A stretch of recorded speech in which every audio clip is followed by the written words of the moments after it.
샬롬, 반갑습니다. 바이블 브런치와 함께 하시는 우리 성도 여러분, 어떻게 평안한 한 주 잘 보내고 계신지요?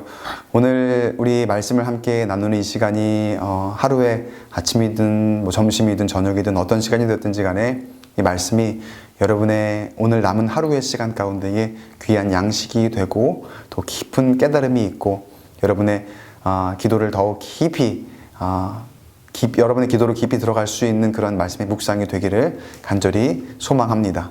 오늘 주시는 말씀을 함께 볼게요. 오늘 말씀은 출애굽기 22장 1절 말씀을 한번 보겠습니다.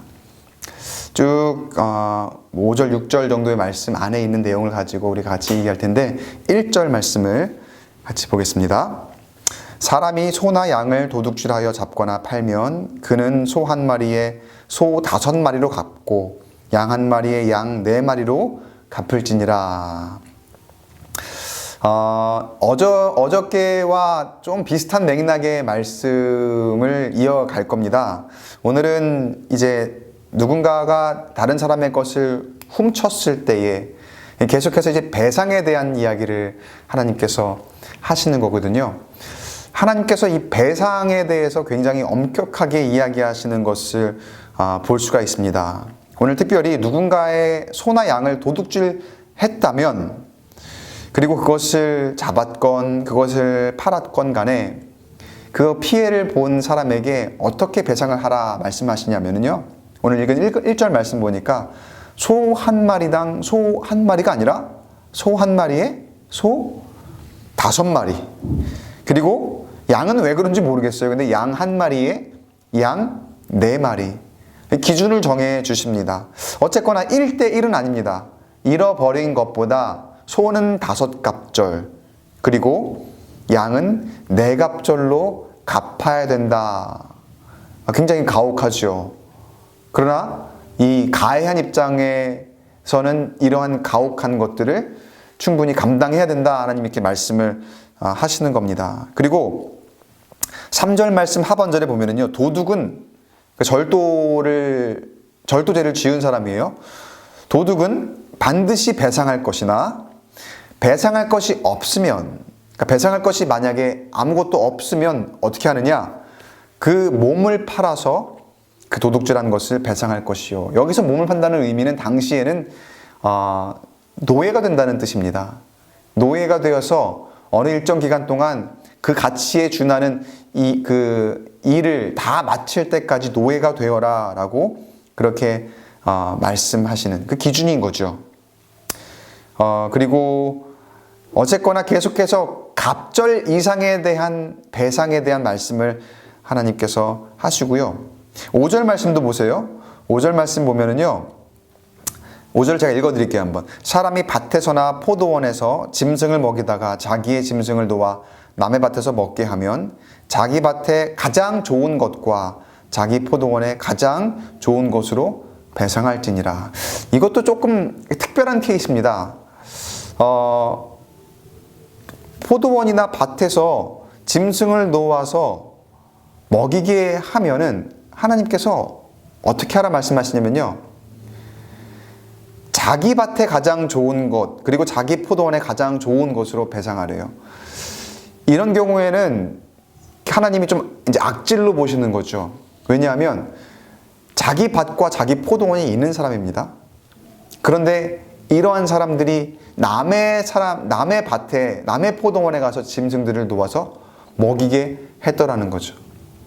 자기 밭, 자기 포도원은 중요하고 남의 밭, 남의 포도원은 별로 중요하지 않게 생각하는 그러한 모습에 하나님이 여기는 좀 분노의 모습을 보이시는 거죠. 그래서 그 밭에 있는 가장 좋은 것, 그 포도원에 있는 가장 좋은 것으로 그 밭 주인에게 배상을 해라.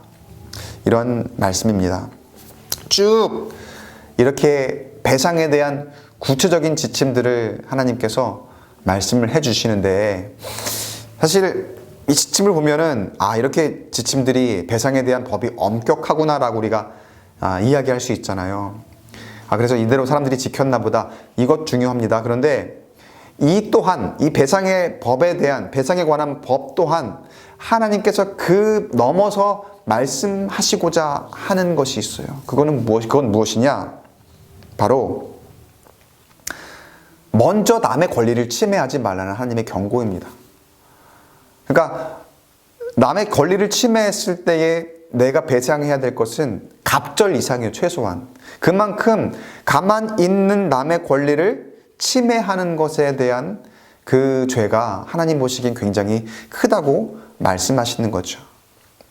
여러분, 지금 이 시대에 남의 권리를 침해한다는 것이 지금 여기는 뭐 남의 재산에 대한 이야기를 좀 보통 했잖아요. 근데 우리 시대에 남의 권리를 침해한다는 것은 굉장히 스펙트럼이 다양할 수가 있어요. 어떤 것이 있을 수 있을까요? 우리의 재산뿐만 아니라 우리의 감정에 대한 어떤 침범이 있을 수가 있겠죠. 그리고 굉장히 문화적으로 다양한 시대에 살고 있습니다. 그러니까 거기에서 오는 여러 가지 차별, 그러니까 문화적인 차별, 인종적인 차별, 그리고 성적인 차별, 그리고 강자와 약자가 있는데 어떤 사람이 무력을 사용해서 사람을 폭력을 행한다거나 살인을 저지른다거나 여러 가지 모양으로 남의 어떤 권리를 착취하는 그런 모습들이 우리 시대에도 얼마나 많이 있습니까? 그런데 이게 우리 그리스도인들이 이 말씀을 들으며 묵상할 때에는 이해가 안 될 수도 있어요. 왜 나한테 이런 얘기를 하실까, 목사님이? 나하고는 상관없는 것 같은데.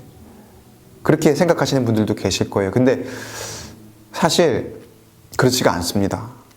왜냐하면 사람의 욕심이, 사람의 교만이 어느 누구나 할 것 없이 차별과 그리고 폭력과 그리고 남의 권리의 침해에 관련된 그런 행동과 생각들을 하기 너무 쉽게 만들어 버리다라는 거야. 정말 무서운 겁니다. 정말 그렇지 않을 만한 그런 사람이었는데 어느샌가 다른 선량한 사람의 권리를 침해하고 있고 또 다른 사람을 공격하고 있고 또 빼앗기도 하고 있고 차별을 하기도 하더라는 거예요.